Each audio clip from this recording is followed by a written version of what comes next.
ईटिना स्वदेश स्मार्ट शहर में आपका स्वागत है। मैं हूं डिम्पी कालरा। हमेशा की तरह इस शो के अंदर हम कुछ ना कुछ इंटरेस्टिंग आपके लिए लेके आते हैं। हम ऑन ग्राउंड पहुंचे एसपीआर प्रोजेक्ट के। सिग्नेचर ग्लोबल का एसपीआर प्रोजेक्ट है, काफ़ी वेल लोकेटेड है, स्ट्रेटेजिकली लोकेटेड है। इसका पूरे ग्राउंड चेक हमने किया, भूमि पूजन भी हुआ, मैनेजमेंट से बातचीत भी की।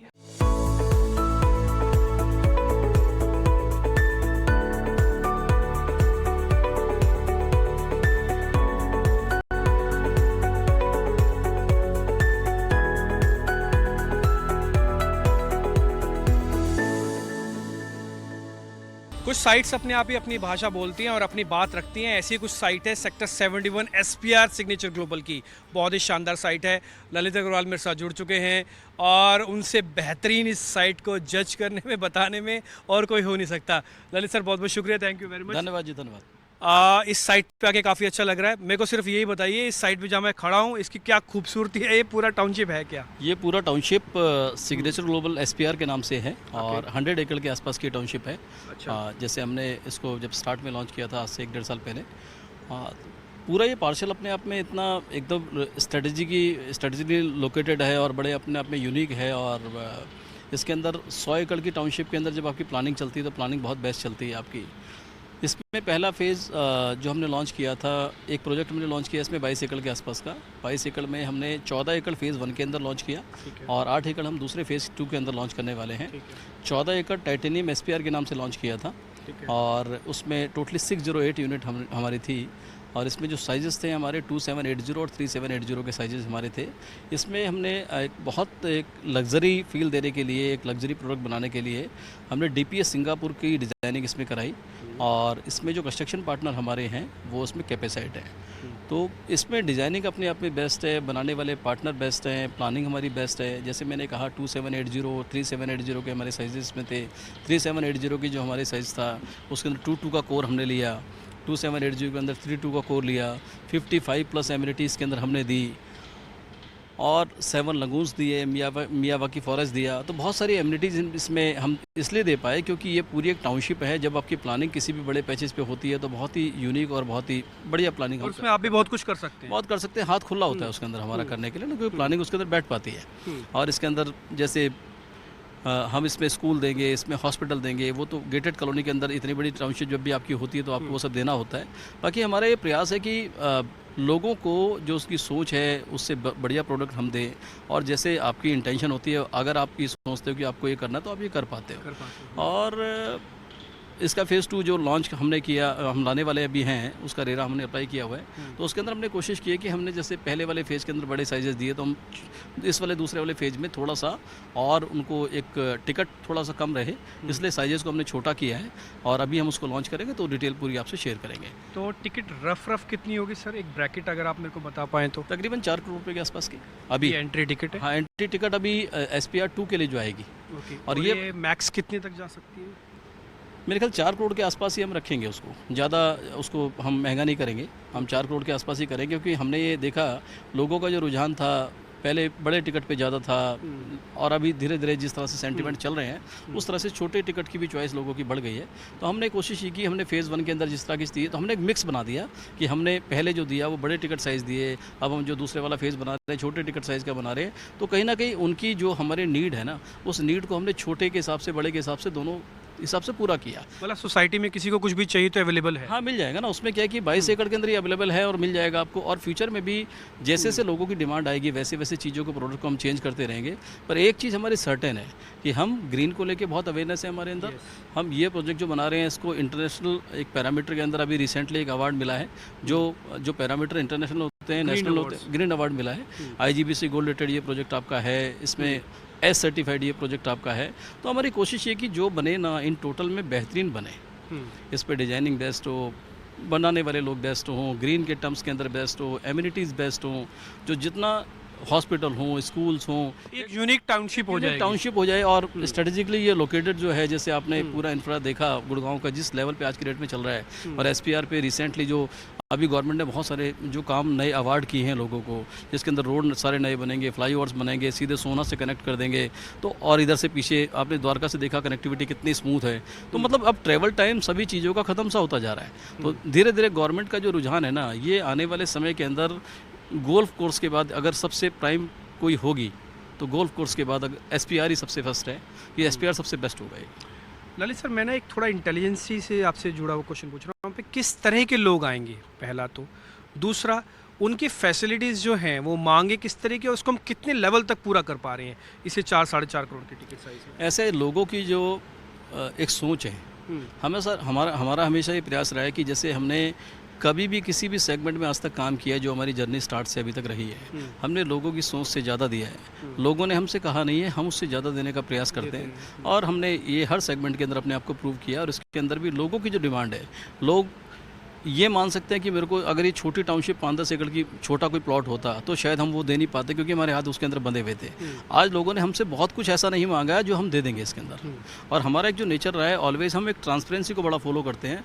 हम हमेशा लोगों की सोच से थोड़ा सा हट के काम करते हैं। लोग हमसे पूछते नहीं है कि आप क्या बनाएंगे, कैसे बनाएंगे, क्या आपकी प्लानिंग होगी। हम सामने से जाके उन्हें कन्वे करते हैं, अपने ब्रोशर्स में या जितने भी माध्यम है उनसे बताने का प्रयास करते हैं कि सिग्नेचर ग्लोबल ऐसा कुछ आपके बारे में सोच रहा है जो आपकी सोच से थोड़ा सा हटके है। तो लोगों ने जो मांगा है उससे हमेशा हम ज़्यादा देते आए। जैसे मैंने कहा कि 55 इम्यूनिटी अगर होंगी तो वो सभी के लिए अवेलेबल हैं। अगर वो क्लब हैं तो सभी के लिए अवेलेबल हैं।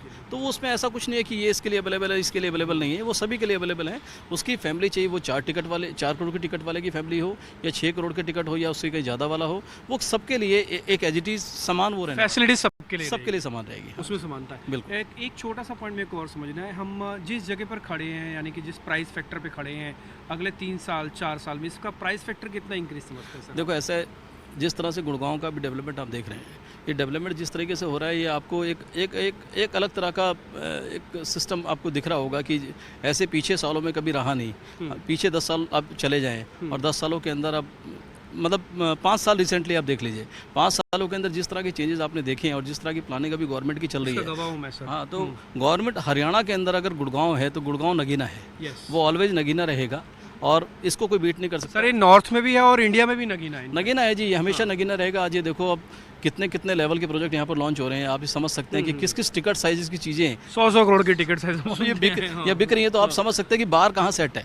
अगर उस लेवल पे बाहर सेट हो गई है तो आप ये मान सकते हो ये चीज़ें हमेशा ऐसी रहने वाली हैं और आने वाले समय के अंदर उनको अच्छी एक रिहाइश तो मिलेगी, अच्छी लिवेबिलिटी तो मिलेगी, उसके साथ साथ एप्रिसिएशन भी बहुत अच्छा मिलेगा। ये मेरा ऐसा मानना है और जो कहीं ना कहीं पीछे सालों में हमने देखा भी है।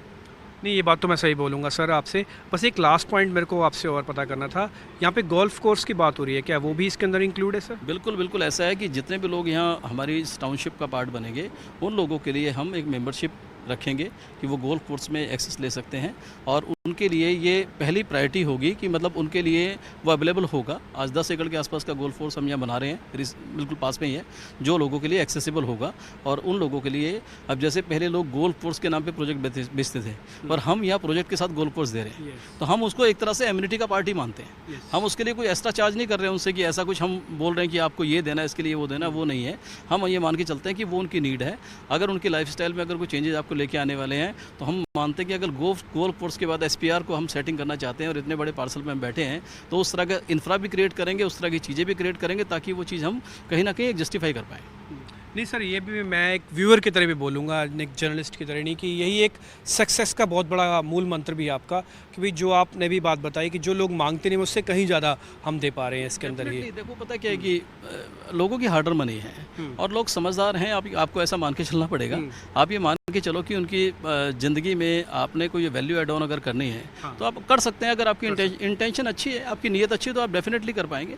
हमने ऐसा किया है पास के अंदर भी। हमारे एज ए ग्रुप आप एक रेपुटेशन भी देखेंगे बाजार के अंदर, वो एक रेपुटेशन ही रही कि इनके प्रोडक्ट में या इनके साथ कोई भी आदमी कभी जुड़ा है, किसी लेवल पे जुड़ा है, वो बंदा यहाँ से बरकत में ही निकला है, वो बंदा कमा के निकला है यहाँ से। हाँ, वो शेयर्स में भी दिखता है, वो रियल एस्टेट के प्रोजेक्ट्स में भी आप ये देखो जी, ये दरअसल क्या है कि आपको इसकी जो रूट है ना, रूट पे जाना पड़ेगा कि आप किस नीयत से काम कर रहे हैं। अगर जिस नीयत से आप काम कर रहे हैं उस नीयत के हिसाब से वो चीज़ें आगे चलेंगी तो नो डाउट हर आदमी जो भी आएगा इसके अंदर, जो भी आपसे अटैच होगा, वो नो डाउट इस जर्नी का पार्ट बनेगा और वो ग्रोथ का पार्ट बनेगा। बहुत बहुत शुक्रिया sir, thank you very much. अच्छा लगा आपसे बातचीत करके, ज़बरदस्त इंटरव्यू और सारी जानकारी आपने बहुत अच्छे से दी। Thank you very much sir, thank you very much.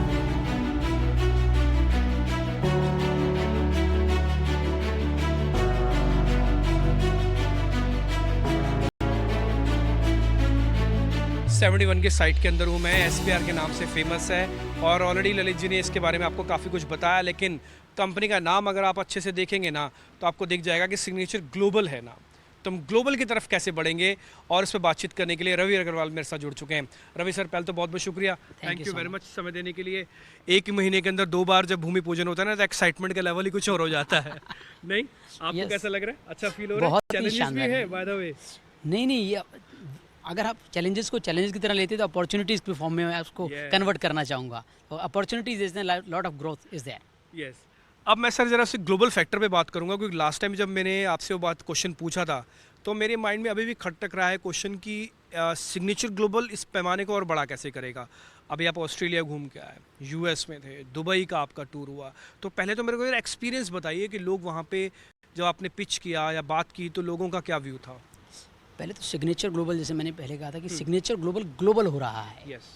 और क्योंकि अपनी जो इंडिया है इसकी ग्रोथ स्टोरी बहुत ही बड़ी है। रियल एस्टेट पर से इंडिया में आज जीडीपी का जो कंट्रीब्यूशन है जो 7% है, और आने वाले वक्त में कह रहे हैं ये करीबन 13% जीडीपी में कंट्रीब्यूट करेगा real estate. Means real estate आज 75 साल के अंदर 7% के कंट्रीब्यूशन पे है, और कह रहे हैं सन 2047 तक ये करीबन डबल हो जाएगा। मींस 13% जीडीपी में स्टेक हो जाएगा। इसका मतलब कि इंडिया में बहुत ही नेक्स्ट लेवल की डेवलपमेंट्स इंडिया में आने वाली हैं। इंडिया की ग्रोथ स्टोरी बहुत ही सेल्फ कंजम्पशन की इकोनॉमी है, बहुत ही, और जिस तरह से इंडिया शाइन कर रहा है इस समय, और India one of the biggest economy of world बनने वाला है। तो आई थिंक सो, मैं ये कहूँगा this is the right time for every Indian who is living out of the world. तो मैं कहूँगा अपना देश तो अपना ही होता है। ये बात आपने सही कही।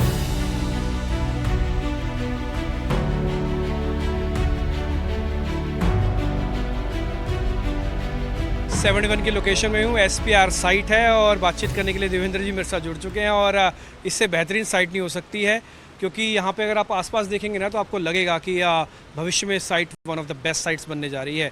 और इस पर और ज़्यादा बातचीत करने के लिए देवेंद्र जी मेरे साथ है। देवेंद्र सर, पहले तो बहुत बहुत शुक्रिया, थैंक यू वेरी मच समय देने के लिए। एक महीने में दूसरी बार भूमि पूजन हो रहा है, अच्छा लग रहा है? बहुत अच्छा लग रहा है। देखिए, आज हम भूमि पूजन हमने किया है, प्लस में हमने सेल्स गैलरी की ओपनिंग की है।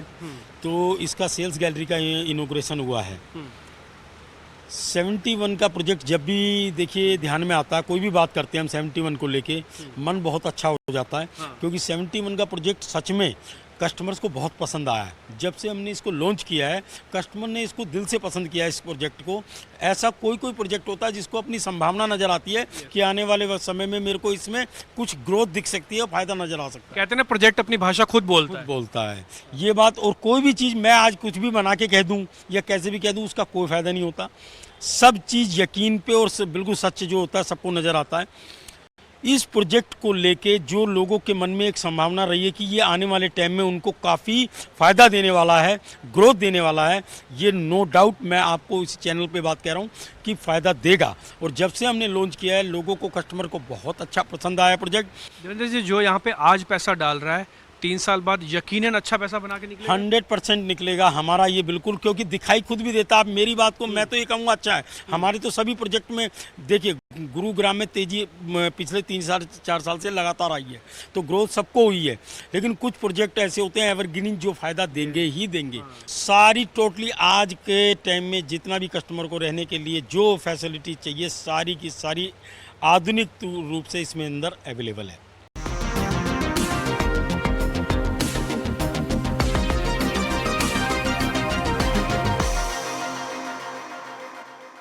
अश्विंदर सर, बहुत बहुत शुक्रिया, thank you very much sir. Thank you Dimple. अच्छा सर, मैं आज 2 आपको पता ही कि इंपॉर्टेंट टॉपिक है हमारे पास। एक तो नवी मुंबई का एयरपोर्ट और दूसरा नोएडा इंटरनेशनल एयरपोर्ट। सर, जैसे मैंने शुरुआती नोट में भी कहा कि कई बार क्या होता है, पेपर्स पे पॉलिसीज़ बनना या बनाना अलग बात होती है, ज़मीनी हकीकत अलग हो जाती है। रियल एस्टेट ज़मीनी हकीकत को ज़्यादा समझता है। सर, मेरे को ज़रा ये बताइएगा, पहले जेवर से शुरू करते हैं, बाद में नवी मुंबई एयर पे आऊँगा। जेवर एयरपोर्ट जून में शुरू हो जाएगा, उड़ान ऑपरेशनल हो जाएगा।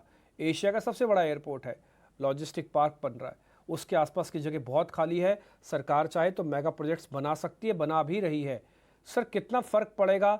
ये पहले सुनते थे कि एयरपोर्ट आएगा, अब देखेंगे एयरपोर्ट आ गया। इससे रियल एस्टेट की डेमोग्राफी पे कितना चेंज पड़ेगा वहां पे सर? देखो Dimpy, this is the most important subject. Airport का मतलब क्या है? एयरपोर्ट का मतलब है कनेक्टिविटी। अगर आप पीछे जाओ, मैं क्विकली बताता हूं कि रियल एस्टेट को आगे बढ़ाने के लिए आपको सबसे पहले इंफ्रास्ट्रक्चर चाहिए। और एयरपोर्ट, रोड, जितना भी काम इंफ्रास्ट्रक्चर पे होगा उतना ही आपका रियल एस्टेट बढ़ेगा। अगर आप गुड़गांव देखो, गुड़गांव क्यों बढ़ा? एक्सप्रेसवे आया और साथ में एयरपोर्ट नया जो है वो उसके नजदीक आया, और आप गुड़गांव देखो कहां गया। आप बॉम्बे के अंदर देखो, जब वर्ली सी लिंक बना उसके बाद कीमतें जो है डबल हो गई हैं उधर पर। तो ये जो एयरपोर्ट जेवर का आया है, इससे सबसे बड़ी चीज जो आपको मिलती है वो कनेक्टिविटी मिलती है। जब कनेक्टिविटी मिलती है तो लोगों का ट्रैवल, पीपल का माइग्रेशन होना शुरू हो जाता है। जब लोगों का माइग्रेशन होना शुरू हो जाता है तो वहां पर जमीन चाहिए होती है, घर चाहिए होते हैं, स्कूल चाहिए होते हैं, ऑफिसेज बनने शुरू हो जाते हैं, और वो सारा एक इकोसिस्टम बनना शुरू हो जाता है। तो नंबर 1 है कनेक्टिविटी। नंबर 2 है वो एरिया जो है उसके अंदर इन्वेस्टमेंट्स आनी शुरू हो जाती हैं, और जो इन्वेस्टर है उसको रियल रिटर्न मिलने लग जाती है। क्योंकि काफी लोगों ने जेवर वाले एरिया में इन्वेस्ट किया है 10 साल पहले, 8 साल पहले, क्योंकि एयरपोर्ट आना था, और अब वो जो एयरपोर्ट आना था वो रियलिटी बन गई है। तो जो उनकी इन्वेस्टमेंट थी उसको वो एक रियल रिटर्न मिलनी शुरू हो जाएगी। सो इन्वेस्टर्स का फायदा होता है, रियल रिटर्न्स मिलेंगी, और वो रियल रिटर्न्स कनेक्टिविटी से आएंगी, और उसका बेसिस एयरपोर्ट है। तो एयरपोर्ट एक बहुत बड़ा स्टेप होता है towards growing of real estate पे। ठीक है सर, मैं जरा प्राइसिंग फैक्टर पे भी आऊँगा। आपने ये तो बता दिया कि बहुत बड़ा एक टर्न अराउंड कर देता है ये डिस्काउंटेड है प्राइजेस में, या फिर अभी और डिस्काउंट हो सकता है सर? क्योंकि एक खेप तेज़ी की मेरे को लगता आ गई है वहाँ पे, काफ़ी लोग अवेयर हैं, समझते हैं, जानते हैं, पास्ट एक्सपीरियंस है। लेकिन एक खेप जो फील गुड करेगी, वहाँ पे रहेगी, वहाँ के इकोसिस्टम को डेवलप करेगी, वो भी तो दाम बढ़ाएगी ना सर। तो आप समझते हैं कि देखो एक राउंड की तेज़ी और बाकी अभी सर? एमपी, बहुत बहुत very good question. Because real estate में आप पैसा कैसे बनाते हो? जब आप दूरदर्शी होते हो। तो हम सब बोलते हैं कि रियल एस्टेट में लैंड वहां खरीदो जहां पर डेवलपमेंट होने वाली है, क्योंकि एक बार डेवलपमेंट हो गई तो वो लैंड के अंदर प्राइसिंग इनबिल्ट हो जाती है। तो आपका ये जो क्वेश्चन है ये एक्चुअली बहुत विजनरी क्वेश्चन है। मेरे हिसाब से वहां पर जो तेजी आनी थी वो आ चुकी है। आगे जो अब तेजी रहेगी वो 4-5% की रहेगी एनुअली, या 2-3% की रहेगी, या 7-8% की रहेगी, डिपेंडिंग ऑन वहां पर आसपास नए ऑफिस कैसे आते हैं, रेजिडेंशियल कैसा आता है। बट जो असली तेजी आनी थी, जो एक्सपोनेंशियल ग्रोथ मिलनी थी कैपिटल वैल्यूज के अंदर, वो पिछले 4-5 सालों में, स्पेशली 3 सालों में आ चुकी है। और ऐसा ही होता है रियल एस्टेट के अंदर। टीयर 2 से आपको पता है कि टीयर 2 सिटीज के अंदर, टीयर 3 सिटीज के अंदर लास्ट ईयर 50% लैंड जो डेवलपर्स ने खरीदी है वो टीयर 2 टीयर 3 सिटीज में खरीदी है। तब ऐसा तो है नहीं कि वहां पर इमीडिएटली कोई डेवलपमेंट आ गई है, बट वो डेवलपमेंट उनको पता है कि आएगी, क्योंकि वहां पर उन्हें पता है शायद किसी सिटी में फाइबर लग रहा है, कहीं ब्रिज बन रहा है, कहीं पर एक्सप्रेसवे बन रहा है, कहीं पर ऑफिसेज आ रहे हैं, कहीं पर और गवर्नमेंट स्पेंडिंग चल रही है। तो वो अगले 4-5 साल के अंदर जब तक डेवलपमेंट शुरू होगी और बननी शुरू होगी वो प्राइसेस बढ़ जाएंगी। तो मुझे ये लगता है कि ये प्राइसेस इनबिल्ट हो चुकी हैं, काफी हद तक 80-90% तक उसका बेनिफिट आ चुका है प्राइसेस के अंदर। ठीक है अश्विंदर सर, ये क्या कमर्शियल्स पर भी लागू होता है या फिर रेसिडेंशियल्स पर है? क्योंकि कमर्शियल एक्टिविटी तो बिजनेस के साथ ही बढ़ेंगी। जब लैंड की रिक्वायरमेंट, कमर्शियल ऑफिस की रिक्वायरमेंट, लॉजिस्टिक पार्क की रिक्वायरमेंट, एसईजेड्स की रिक्वायरमेंट आएगी, ये तो तब बढ़ेगी। तो ये कमर्शियल पे भी रूल लागू करें कि 80% डिस्काउंटेड है? तो ये ऐसे चलता है डिम्पी, आपने तो पीएचडी कर ली है इसके अंदर, you are better than I am. Because देखो क्या होता है, ये एक एक ये थैंक यू। चेन रिएक्शन है। पहले इंफ्रास्ट्रक्चर आता है, इंफ्रास्ट्रक्चर के बाद पहली ग्रोथ आ जाती है जो आ गई। अब ऑफिसेज आएंगे, ऑफिसेज के आने से एम्प्लॉयमेंट आएगी, एम्प्लॉयमेंट के आने से लोग आएंगे। आप एक चीज देखिए कि अगर आप एक टेक पार्क लेके आते हैं, उस टेक पार्क के अंदर 4000 जॉब्स क्रिएट होती हैं, मतलब 4000 फैमिलीज आती हैं। तो सपोज जेवर के अंदर 4000 अगले 3-4 साल में टेक पार्क आता है, 4000 फैमिलीज आती हैं, फिर उनको घर चाहिए, स्कूल चाहिए, हॉस्पिटल चाहिए, एंटरटेनमेंट चाहिए, रिटेल चाहिए और पूरा एक इकोसिस्टम चाहिए। फिर क्या हो रहा है इस सब को लेकर, क्योंकि जेवर अब नोएडा से दूर है तो इंटीग्रेटेड टाउनशिप्स आ रही हैं, 15 मिनट सिटीज आ रही हैं, तो वहीं पर ऑफिस आएगा, रेजिडेंशियल आएगा, रिटेल आएगा, मॉल आएगा, होटल आएगा, स्कूल आएगा और फिर वो नेक्स्ट लेवल ऑफ ग्रोथ आएगी। सो अगली जो लेवल ऑफ ग्रोथ आएगी वो तब आएगी जब ऑफिसेज आएंगे और जॉब जनरेशन शुरू होगी। ठीक है। अश्विंदर सर, मैं आप बात वही रखूंगा लेकिन मैं लोकेशन बदल देता हूं। अब आप नॉर्थ के हॉट में से निकल के थोड़ा वेस्टर्न रीजन में आएंगे तो नवी मुंबई का एयरपोर्ट भी है। इस एयरपोर्ट की भी खासियत बहुत है कि स्ट्रेटजिकली प्लान्ड है। पुराने वाले एयरपोर्ट में और नए वाले एयरपोर्ट में क्रीक आता था, उसको भर दिया गया, पुल बना दिए गए, अच्छे से कनेक्शन दे दिए गए हैं। अब इस एयरपोर्ट का काम ऑपरेशनली शुरू हो रहा है फाइनली, काफ़ी लंबे अंतराल के बाद। एक तो मेरे को ये बताइएगा कि जो डेवलपमेंट जेवर में हुई है वैसे डेवलपमेंट स्पीड से नवी मुंबई में नहीं हो पाई। ये क्या प्राइसिंग पे कुछ फ़र्क डालती है या डल चुका है? एक तो पहला मेरे को ये पॉइंट बताइएगा। दूसरा, हम यहाँ पे लैंड लॉक्ड हैं लेकिन वहाँ पे हम एक तरफ सी भी देखते हैं, तो वहाँ पर ये एयरपोर्ट का बनना कितनी बड़ी तेज़ी इकोनॉमिक डेवलपमेंट लेके आ सकता है? देखिए डिम्पी, एक बात आपको ये ध्यान में रखनी पड़ेगी कि 10 साल पहले का इंडिया और आज का इंडिया में बहुत फर्क है। आज जब ये दो एयरपोर्ट आ रहे हैं, उससे पहले इंडिया के अंदर हर तकरीबन शहर के अंदर नया एयरपोर्ट बन चुका है। तो जब दिल्ली का एयरपोर्ट बना था, जिस तरह से गुड़गांव में तेजी आई थी, अगर आज एक और दिल्ली में अगर एयरपोर्ट बन जाए जैसे जेवर में बना है, तो जेवर में उस तरह की तेजी नहीं आएगी जैसी तेजी गुड़गांव ने देखी थी जब दिल्ली के कोने में गुड़गांव के पास वो एयरपोर्ट बना था। तो नवी मुंबई जो है वो पहले ही रियल एस्टेट प्राइसेस के अंदर बढ़ चुका है। वर्ली सी लिंक आया है, एक अटल सेतु बन चुका है, ब्रिजेस बन चुके हैं, travel time between Navi Mumbai और जो मुंबई फोर्ट है उसका बहुत कम हो चुका है अटल सेतु के कारण। इसलिए जो ओवरऑल आप एक अपटेक प्राइसेस में देखेंगे नवी मुंबई के एयरपोर्ट के कारण, वो इतना ज्यादा नहीं होगा। आपने खुद ही एक आंसर दे दिया था, क्योंकि वहां पर बाकी इंफ्रास्ट्रक्चर के अंदर, सी लिंक के अंदर, एक्सप्रेसवेज के अंदर बहुत ज्यादा काम हुआ है। दूसरी बात क्या है कि बॉम्बे टू पूना अब एक इकोसिस्टम बन गया है। आपको फोर्ट से नवी मुंबई जाने में आधा घंटा लगता है, पूना एक्सप्रेसवे में चढ़ जाओ तो 45 मिनट में अब आप पूना पहुंच जाते हो। तो वो जो इंडिया का एरिया है वहां पर इंफ्रास्ट्रक्चर में बहुत काम हो चुका है। तो अब वहां पर एक्सपोनेंशियल ग्रोथ नहीं मिलेगी, इंक्रीमेंटल ग्रोथ मिलेगी। ठीक है अश्विंदर सर, बहुत बहुत शुक्रिया, थैंक यू वेरी मच। अच्छा लगा आपसे आज फिर से बातचीत करके। आपके इंटेलिजेंस का लेवल काफ़ी हाई है और हम जब भी आपसे बातचीत करते हैं हम भी कुछ ना कुछ पाते ही हैं। बहुत बहुत शुक्रिया sir, thank you very much. आज आपने फिर से हमारे लिए समय दिया, बहुत शुक्रिया। Thank you Dimpy, thank you so much.